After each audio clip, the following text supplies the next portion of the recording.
सभी सदस्यों को मैं धन्यवाद देता हूं और दूर दूर दराजों से जो शाखाओं के सदस्य आए हैं, अध्यक्ष हैं, महासचिव हैं, मैं उनको भी सबको धन्यवाद अदा करता हूं और मंगल कामना करता हूं। हमारे बीच जीडी गौतम जी बैठे हैं, दिलावर जी बैठे हैं और बहुत सारे लोग, गिरवर सिंह जी बैठे हैं, सब हैं, बहुत सारे नाम गिराऊंगे तो बहुत सारे हो जाएंगे, तो मैं सभी का धन्यवाद अदा करता हूं।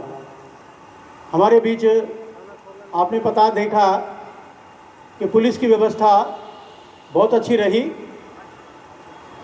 और कितना अनुशासन हम लोगों ने देखा, तो मैं पुलिस वर्ग को भी अपनी तरफ से, अपनी सोसाइटी की तरफ से बहुत बहुत धन्यवाद देता हूं। हमारे बीच जो बैंड वाले थे उन्होंने भी अच्छा कार्य किया, तो उस संदर्भ में उनको भी धन्यवाद देता हूं और आप सभी को बहुत बहुत धन्यवाद देता हूं। और अंत में जो 23 कल हमारी बुद्ध पूर्णिमा है, उसकी सबको मंगल कामना करता हूं। दम बंधुओं, मीडिया में सब आगे, सभी मीडिया कर्मियों को भी मैं धन्यवाद देता हूं, जो समय समय पर हमारी जो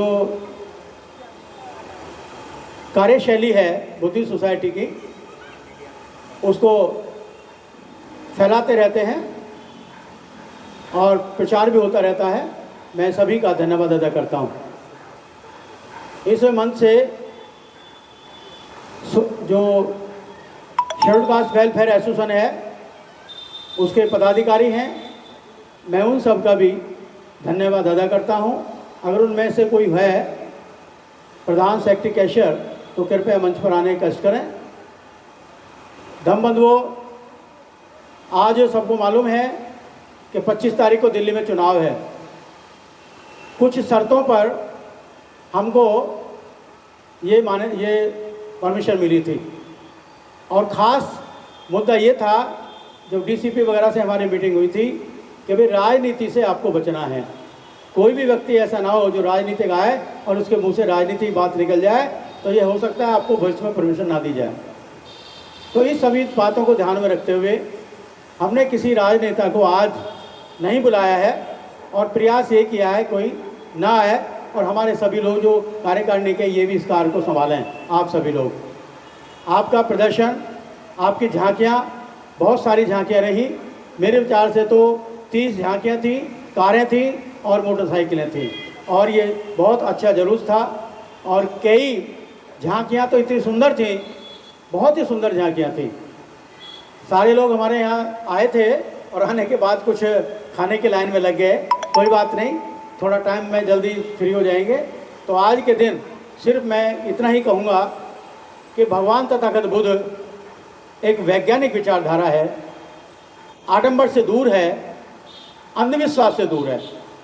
जो व्यक्ति विज्ञान पढ़ता है, विज्ञान की समझ उसको है, तो वो किसी धर्म को नहीं मानेगा, बल्कि भगवान बुद्ध के धर्म को ही मानेगा। क्योंकि भगवान बुद्ध के धर्म में कहीं प्रश्न सूचक शब्द नहीं है, प्रश्न सूचक नहीं है, कहीं बिंदु नहीं है। अगर वो है और तो केवल सत्य है और सत्य ही विज्ञान है और वो ही बौद्ध धर्म है। ये हमारा मुख्य उद्देश्य है। भगवान बुद्ध ने, देखिए, किसी ईश्वर को नहीं माना, भगवान ने किसी आत्मा को नहीं माना, भगवान बुद्ध ने किसी परमात्मा को नहीं माना। क्योंकि माना इसलिए नहीं क्योंकि वो है ही नहीं, उनका कोई अस्तित्व भी नहीं है। और आप आज देखते हैं, जहाँ जिस नगरी को साकेत कहते थे, जहाँ बौद्धों की नगरी थी, आज उसको काल्पनिक देवता वहाँ बैठा दिए गए और जय जयकार हो रही है और उस पर वोट मांगे जा रहे हैं। तो मैं अपनी तरफ से यही बात कहूँगा आज के मन से कि अगर वास्तव में आप बाबा साहब और भगवान बुद्ध को समझते हैं और कोई धर्म को मानते हैं, तो वैज्ञानिक जो धर्म है हमारा, वैज्ञानिक दृष्टि सच है, उस धर्म को मानिए। कल्पना में मत जिए, अंधविश्वास में मत जियो। जो कल्पना में नहीं जीता, अंधविश्वास में नहीं जीता, वो भगवान बुद्ध के मार्ग में विश्वास करता है, भगवान बुद्ध के उपदेश में विश्वास करता है और वही सच्चा बुद्धिस्ट है और वही सच्चा बाबा साहब का अनुयायी है। तो मैं ज़्यादा नहीं कहते हुए, आप सभी को खाने की व्यवस्था है, काफ़ी लोग खाना खा रहे हैं और 9 बजने वाले हैं। और इन शब्दों के साथ मैं सभी का पुनः आभार व्यक्त करता हूँ और सभी से निवेदन करता हूँ कि आगामी कार्यक्रम जो हमारा होगा उसमें आप सभी लोग इन्वाइट हैं और सभी आएँ। एक और विचार मैं आपको देना चाहूँगा कि हम शीघ्र में ही एक युवा सम्मेलन हम अम्बेडकर भवन पर ये बुलाना चाह रहे हैं, युवा सम्मेलन। तो मैं सभी से निवेदन करूंगा कि आप आए ना आए, लेकिन अपने बच्चों को जरूर भेजें। कम से कम उन बच्चों को ये मालूम हो कि बाबा साहब का मिशन क्या है, भगवान बुद्ध का मिशन क्या है।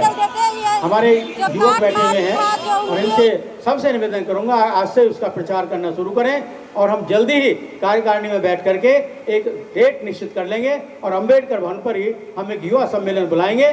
चाहे कितने भी कम लोग आए, लेकिन हम अपनी विचारधारा को फैलाने का काम करेंगे, बाबा साहब की विचारधारा को फैलाने के काम करेंगे। जितने भी हम समाज में बैठते हैं, हम सब 60-70 साल की उम्र से ऊपर हैं। जब ये लोग चले जाएंगे तो इस पीढ़ी को संभालेगा कौन? उसको संभाले कार्य को युवक संभालेगा और युवकों को ही हम बुलाना चाहते हैं। तो मैं आपसे पुनः निवेदन करूंगा कि आने वाले हमारे बीच में जाटोत्सव कमेटी के वकील साहब अध्यक्ष हैं, मैं उनसे निवेदन करूंगा कि पुष्प अर्पित करें और मंच पर आ जाएं, विराजमान हो जाएं।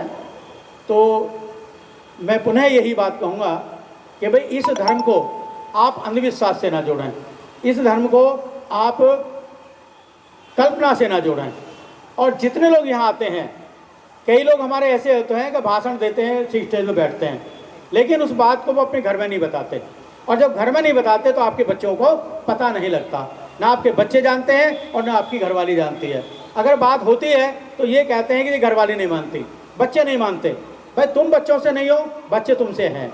अगर तुम चाहोगे तो तुम्हारे बच्चे ही मानेंगे और तुम्हारी घरवाली भी मानेगी। लेकिन अब तुम चाहोगे मन से, लेकिन अब तुम ही नहीं चाहोगे तो कोई नहीं मानेगा। यही बाबा साहब का संदेश था, यही बाबा साहब चाहते थे कि भारत बुद्ध में हो।